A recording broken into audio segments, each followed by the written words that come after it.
Hello everyone. आज का हमारा टॉपिक है स्टैट में मेजर्स ऑफ वेरिएबिलिटी। इससे प्रीवियस वीडियो में हमने वेरिएबिलिटी क्या होती है, वेरिएबिलिटी के टाइप्स के बारे में पढ़ा था और मेजर्स ऑफ वेरिएबिलिटी क्या है उसका एक जस्ट थोड़ा सा इंट्रोडक्शन पढ़ा था।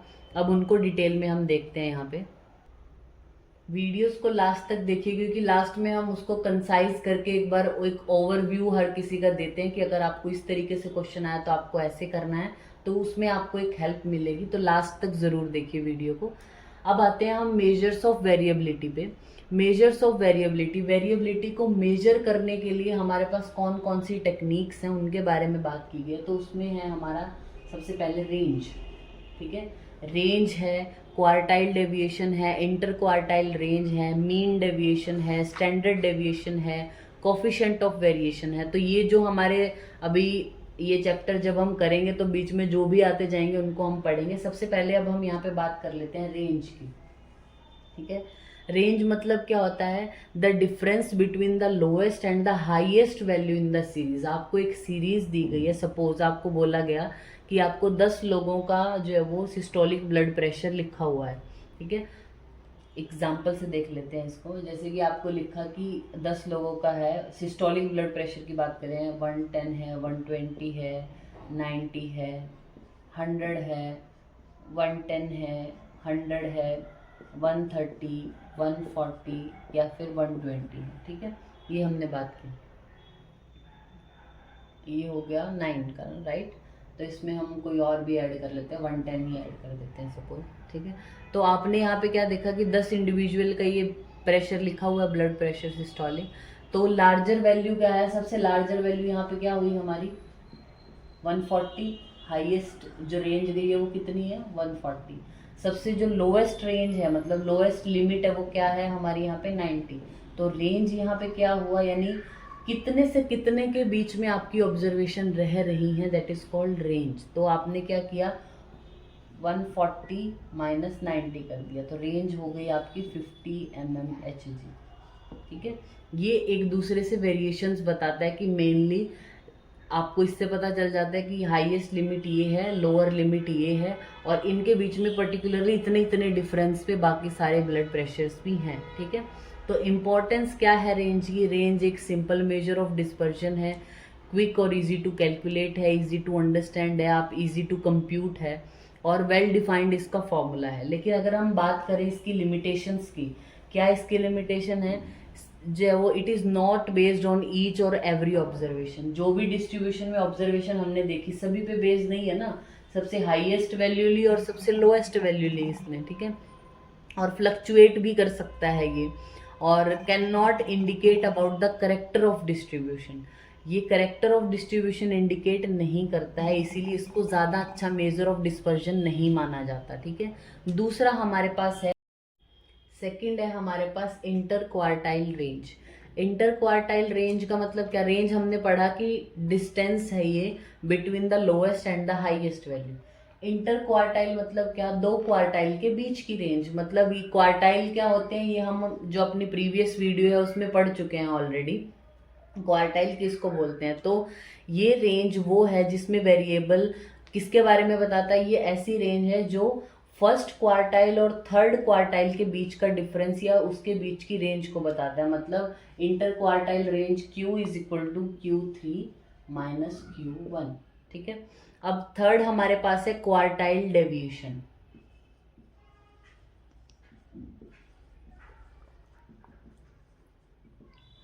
क्वार्टाइल डेविएशन या सेमी इंटर क्वार्टाइल रेंज भी बोलते हैं इसको। ये वो क्वार्टाइल डेविएशन है, it is the range is half of the inter quartile range. जो इंटर क्वार्टाइल रेंज हुई उसका हाफ जो होता है वो क्वार्टाइल डेविएशन होगा। मतलब Q3 minus Q1 divide by 2, it is called quartile deviation. ठीक है, इतना ज़्यादा इंपॉर्टेंट नहीं है, ज़्यादा नहीं पूछा जाता।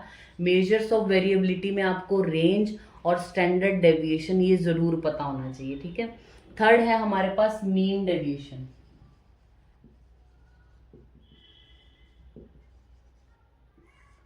मीन डेविएशन क्या होता है? It is defined as the mean of absolute deviation of observation from any one of the measure of central tendency. ठीक है, मेजर ऑफ सेंट्रल टेंडेंसी हमने पढ़ा था, क्या करते हैं ये आपका नॉर्मल, सॉरी, ये आपका नॉर्मल डिस्ट्रीब्यूशन का ग्राफ है सपोज, ठीक है।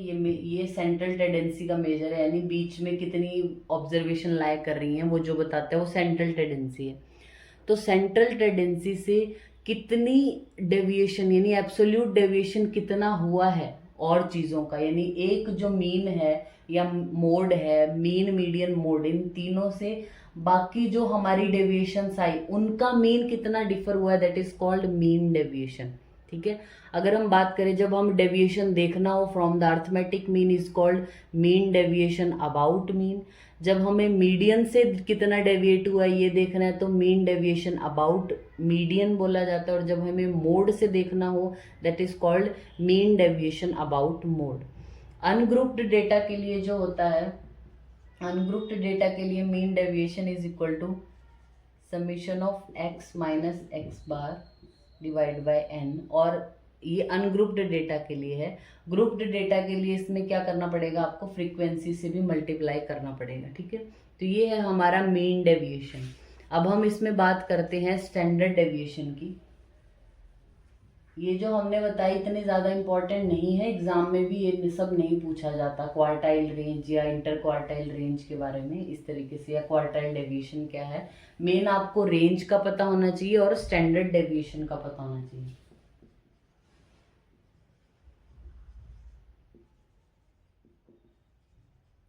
अभी स्टैंडर्ड डेविएशन की मैं डेफिनेशन बोलूंगी और फिर उसका हम जो है वो फॉर्मूला क्या है उसके अकॉर्डिंग उसकी डेफिनेशन को समझेंगे, ठीक है। स्टैंडर्ड डेविएशन की डेफिनेशन क्या है, it is defined as the square root of average of the sum of square of deviation taken from the arithmetic mean, ठीक है। पहले इसकी मेरिट्स के बारे में पढ़ लेते हैं। It is the best measure of dispersion, gold standard माना जाता है इसको, और रिजिडली डिफाइंड है based on all the observation. आगे मैथमेटिकल ट्रीटमेंट भी इसका हो सकता है, मतलब जब हमें स्टैंडर्ड एरर निकालना हो तो वहाँ पे स्टैंडर्ड डेविएशन की हमें ज़रूरत पड़ती ही है। इसका फॉर्मूला है for ungrouped data, ungrouped data के लिए स्टैंडर्ड डेविएशन को हमें डिनोट करना है सिग्मा से। सिग्मा इज इक्वल टू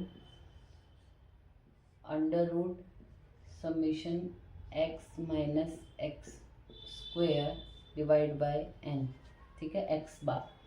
फिर अगर हम बात करें ग्रुप्ड डेटा के लिए तो क्या होगा, sigma is equal to under root summation x minus x bar square, और क्या इनटू फ्रीक्वेंसी आ जाएगी वहाँ पे, और डिवाइड बाय n, ठीक है।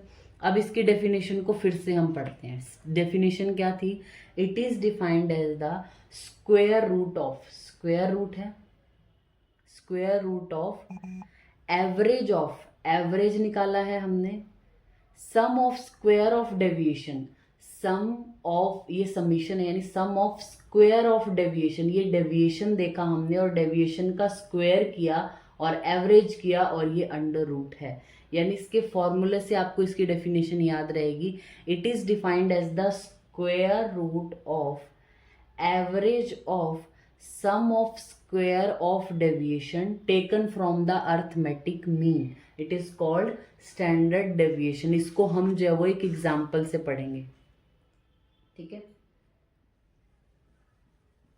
ऐसे समझ में नहीं आएगा आपको शायद कि क्या कहना चाह रहे हैं, एक एग्जाम्पल से पढ़ लेते हैं। जैसे हमने अभी बात की थी सिस्टोलिक बीपी की, ठीक है।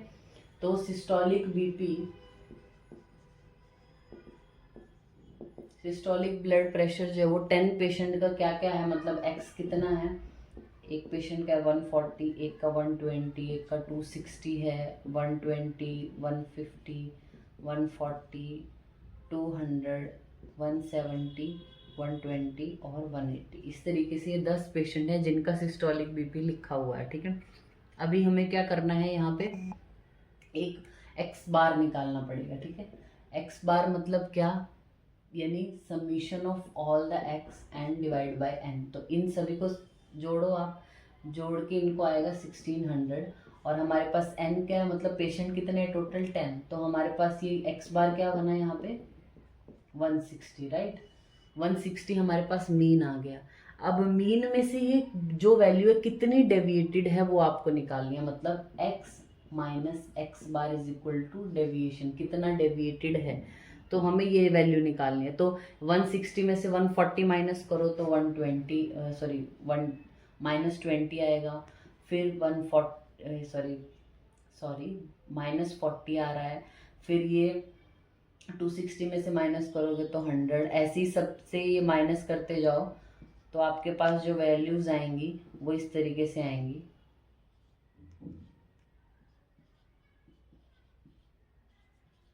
ठीक है, अब आपने क्या किया, जो ये डेविएशन आया है इस सब को स्क्वायर किया है। ठीक है, सबको स्क्वायर करना है, तो ये स्क्वायर करने के बाद मतलब डी स्क्वायर निकालना है आपने, तो यहाँ पे क्या आया 400, 1600, यहाँ पे 10,000, 1600, फिर 100 आ गया, फिर ये 400 है, 1600 है, फिर ये 100 है, 1600 फिर से, और ये 400। इस तरीके से आपने जो ये डेविएशन था, मतलब x minus x bar, summation of x minus x bar का स्क्वायर आपके पास ऑलरेडी आ चुका है। अब आपको निकालना है summation of x minus x bar square.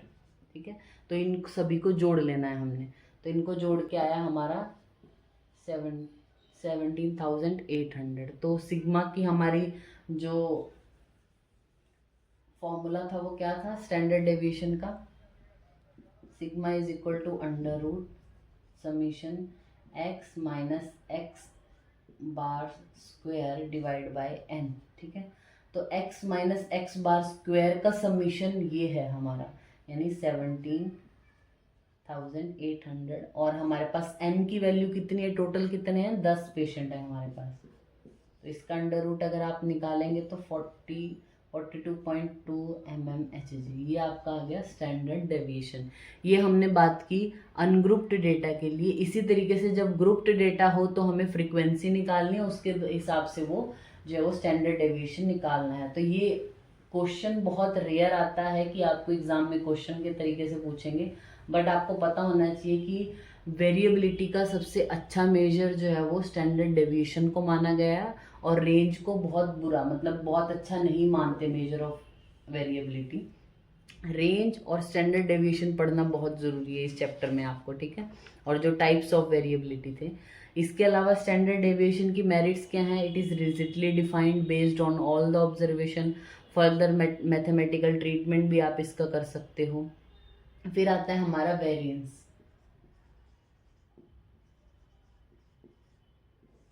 Variance क्या होता है, variance is the square of standard deviation. Standard deviation जो आया उसका स्क्वायर कर देना है आप। जब उसका स्क्वायर करोगे, मतलब स्टैंडर्ड डेविएशन क्या था हमारा, summation of x minus x bar square divide by n। ठीक है, ये था हमारा। तो इसका जब आप स्क्वायर करोगे, इसका स्क्वायर करोगे तो ये अंडर रूट इससे कैंसिल हो जाएगा, तो वेरिएंस का फॉर्मूला क्या हुआ, variance is equal to summation x minus x bar square divide by n। ठीक है, ये है। लेकिन अगर आपका सैंपल साइज 10 से कम हो तो n माइनस 1 लगता है। ठीक है, सॉरी 30 से कम हो तो n माइनस 1 लगेगा, वो स्टैंडर्ड डेविएशन में भी है। अगर आपका सैंपल साइज 30 से कम है तो n माइनस 1 लगेगा वहाँ पे भी, और वेरिएंस में भी अगर 30 से ज़्यादा है तो n ही आएगा, और 30 से कम है तो n माइनस 1 यहाँ पे हो जाएगा फॉर अनग्रुप्ड डेटा। जब हम ग्रुप्ड डेटा की बात करेंगे तो यहाँ फ्रीक्वेंसी से मल्टीप्लाई करना पड़ेगा हमें। ठीक है, इसके बाद हमारा आता है यहाँ पे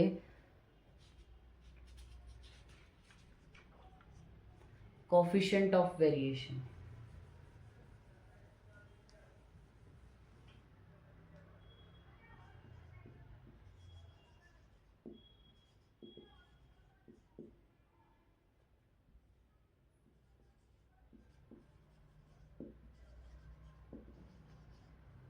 Coefficient of variation. Coefficient of variation is defined as ratio of standard deviation to the corresponding arithmetic mean, which is always expressed as percentage.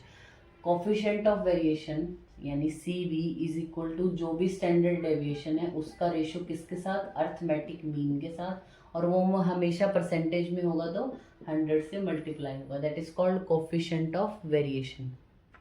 ठीक है। तो ये हमारा टॉपिक हो गया मेजर्स ऑफ वेरिएबिलिटी। तो अगर आपको, जैसा हमने पहले भी बताया था कि एग्जाम में आता है तो टाइप्स ऑफ वेरिएबिलिटी आता है, जो इम्पोर्टेंट है कि बायोलॉजिकल होता है, रियल है, एक्सपेरिमेंटल है, ठीक है। वो जो टाइप है वो क्वेश्चन पूछा जाता है। दूसरा मेजर्स ऑफ वेरिएबिलिटी करके अगर आया तो मेजर ऑफ वेरिएबिलिटी, सबसे पहले वेरिएबिलिटी की डेफिनेशन ही बतानी है आपको, और मेजर्स जो भी हैं मतलब रेंज है, इंटर क्वार्टाइल रेंज है, क्वार्टाइल डेविएशन है, वेरिएंस है, स्टैंडर्ड डेविएशन है, कोफिशिएंट ऑफ वेरिएशन, ये सब मेजर्स ऑफ वेरिएबिलिटी हैं। इनमें से जिसकी भी डेफिनेशन आपको अच्छे से याद हो, जिसका फॉर्मूला अच्छे से याद हो, वो आप जो एग्जाम में लिख के आ सकते हो। क्वेश्चन जनरली नहीं आता है, लेकिन अगर आया तो फॉर्मूले आपको याद करने हैं, उसमें ही सब कुछ दिया ही होगा। इतना बहुत डिफिकल्ट नहीं आता है कि आपको उसमें बहुत ज़्यादा कैलकुलेटर की ज़रूरत पड़ेगी, तो बहुत इजी आएगा जिसमें सब कुछ ऑलरेडी दिया होगा। जैसे कि आपको अर्थमेटिक मीन दिया होगा, स्टैंडर्ड डेविएशन दिया होगा और बोलेंगे कोफिशिएंट ऑफ वेरिएशन निकालो, तो वो फॉर्मूला अगर आपको याद रहा तो आप उसको कर सकते हो इजीली, ठीक है।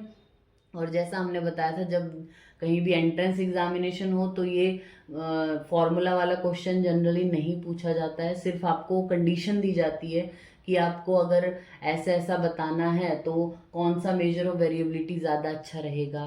तो सबकी डेफिनेशन पढ़ना इसीलिए बहुत इंपॉर्टेंट है, सबका यूज़ पढ़ना इसीलिए बहुत इंपॉर्टेंट है कि कहाँ कौन सा मेजर ऑफ वेरिएबिलिटी ज़्यादा अच्छा रहेगा, ठीक है। तो ये हमारा टॉपिक हो गया measures of variability. Thank you.